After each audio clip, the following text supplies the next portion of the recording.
Well, we've been talking a lot about Irma, so I do want to turn our attention really quickly to Jose, which is actually a major hurricane. As of the 11 o'clock advisory, it's been updated to a Category 4 hurricane. And notice it is moving to the west-northwest at 18 miles per hour, winds gusting up to 185 miles per hour. So we've got two Category 4 hurricanes in the Atlantic and Caribbean Sea right now.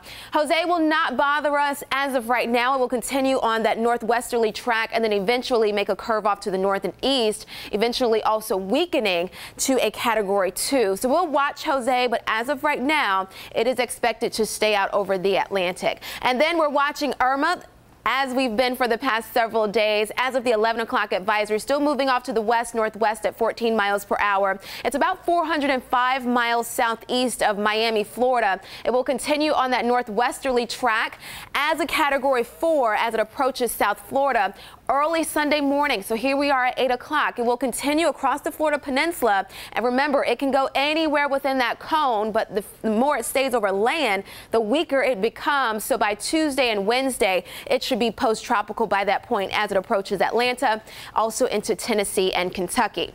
I want to talk about the odds here because it seems that the most likely path that Irma will take, and again, this is not definite, but the most likely path will be right along the Florida coast or just to the west as the models are starting to shift a little bit.